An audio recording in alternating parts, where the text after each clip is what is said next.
नमस्कार दोस्तों।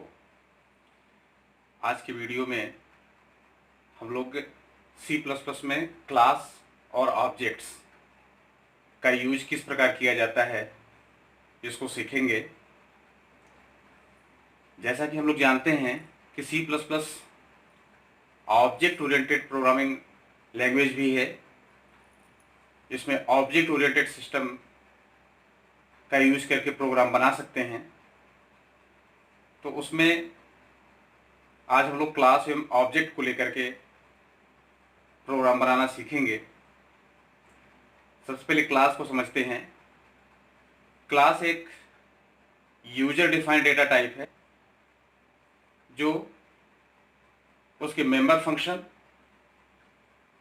और वेरिएबल्स को एक यूनिट में बांधने के काम आता है। क्लास का यहाँ पर हम लोग सिंटैक्स समझेंगे। ये हम पहले से लिख के रखे हैं कि अपना वीडियो बड़ा नहीं हो। ये क्लास कीवर्ड है, यह हम लोग लिखते हैं। ये क्लास नेम है।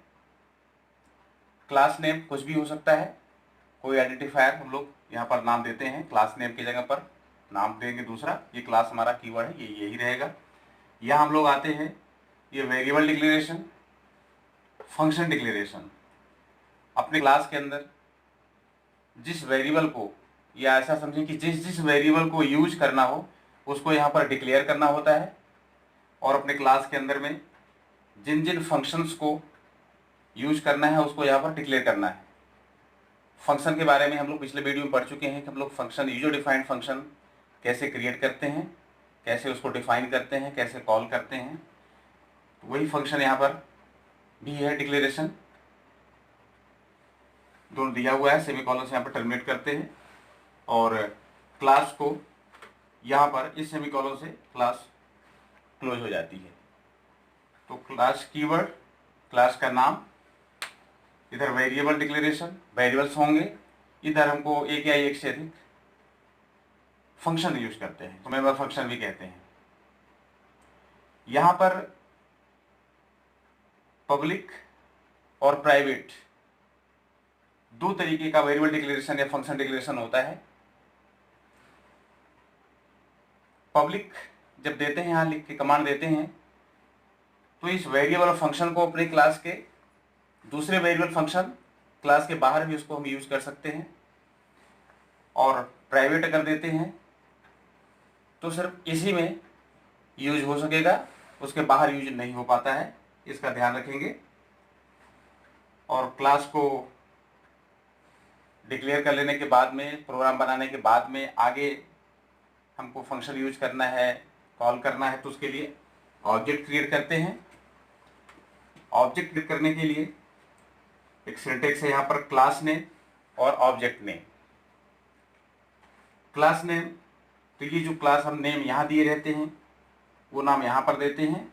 यहाँ पर हम XYZ ABC X1 X2 इस टाइप का कुछ ऑब्जेक्ट क्रिएट करते हैं। ये उसका सिंटैक्स हो गया। या तो फिर क्लास नेम, एक से अधिक हमको ऑब्जेक्ट क्रिएट करना है तो ऑब्जेक्ट 1, ऑब्जेक्ट 2, ऑब्जेक्ट 3 करके ऑब्जेक्ट n दिया हुआ है, सेमीकोलन यहाँ लगा देते हैं। तो इस प्रकार से हम लोग ऑब्जेक्ट का दे सकते हैं। इस चीज को समझने के लिए एक एग्जांपल यहाँ पर देखेंगे। जैसे कोई क्लास हमने दिया, क्लास दिया, क्लास नेम में हमने स्टूडेंट नाम का क्लास बना रहे हैं। कैलिब्रेशन ओपन करेंगे, कोई वेरिएबल डिक्लेयर करना है तो इसको हम लोग यहाँ जैसे इंटीजर या एक्स वाई सेमीकोलन दे देते हैं। और फंक्शन डिक्लेरेशन करते हैं तो सम फंक्शन कर देते हैं, मल्टी फंक्शन कर देते हैं और इसको यहाँ पर बंद कर देते हैं। तो ये हो गया हमारा। इसमें दो ये फंक्शन डिक्लेयर किए गए और एक्स और वाई नाम से दो वेरिएबल डिक्लेयर किए गए हैं। ये होता है हमारा क्लास। ऑब्जेक्ट क्रिएट करना है, इसको यहाँ पर समझेंगे। जैसे यहाँ पर हमारा क्लास का नाम हो गया स्टूडेंट, तो हम यहाँ पर लिखेंगे स्टूडेंट। और ऑब्जेक्ट नेम में हम यहाँ पर लिख लेंगे x। तो स्टूडेंट क्लास के अंदर x नाम का एक ऑब्जेक्ट क्रिएट हुआ। डिफाइनिंग मेंबर फंक्शंस, जैसा कि हम लोग जानते हैं कि क्लास हम लोग पढ़ रहे हैं और क्लास डाटा और उससे संबंधित जो फंक्शन है उसको एक साथ बांधने की एक क्रिया है। इसमें डाटा और फंक्शन को एक यूनिट में बांधा जाता है। मेंबर फंक्शन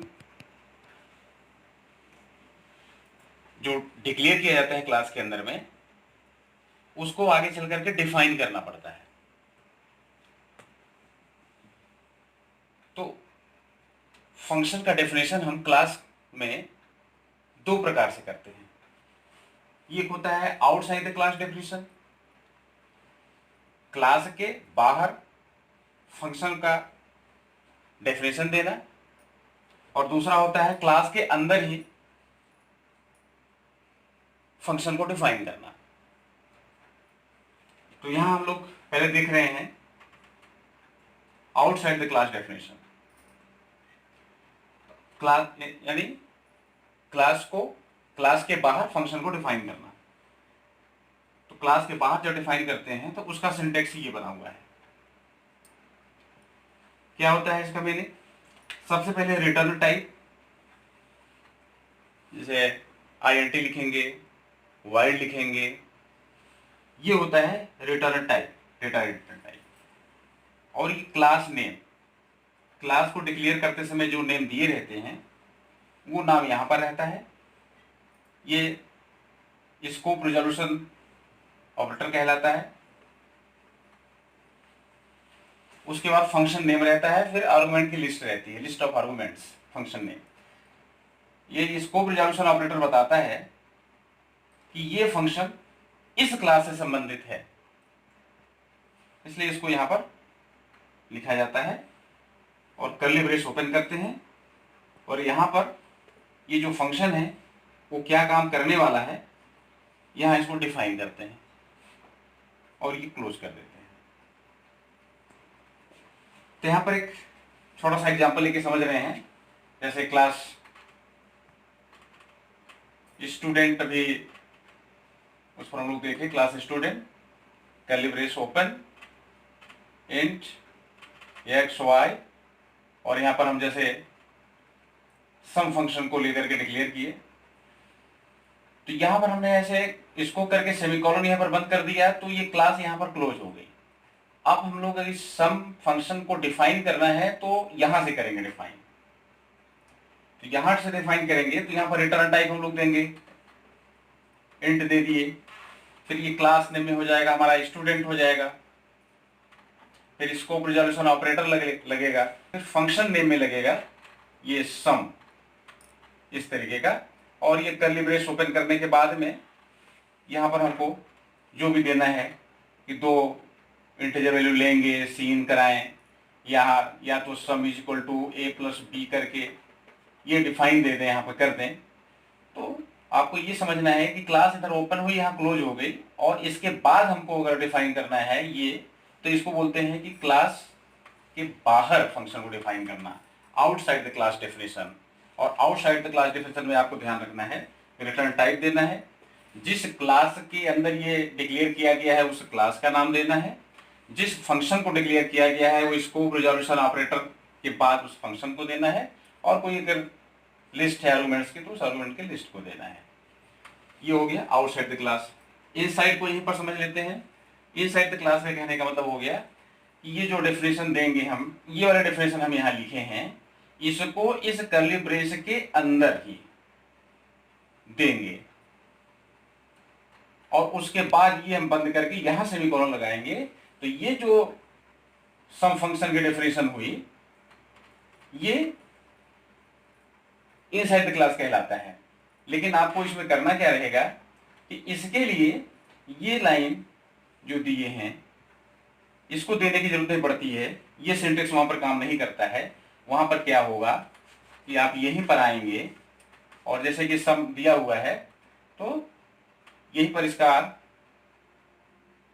शुरू करेंगे कर्ली ब्रेस ओपन करके और sum is equal to A plus B जैसा कुछ हम यहाँ डेफिनेशन देंगे और इसको ये यहाँ पर बंद होगा, इस फंक्शन के लिए बंद होगा, फिर हम यहाँ और बंद करेंगे तो ये हमारा क्लास का बंद हुआ।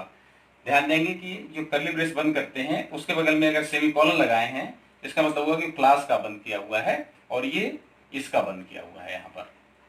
तो इस तरीके का करेंगे इनसाइड द क्लास के लिए और आउटसाइड द क्लास के लिए। तो अभी हमने समझा कि क्लास के अंदर में जो फंक्शन हम डिक्लेयर किए हैं उसको डिफाइन दो तरीके से करेंगे, outside the class definition, inside the class definition.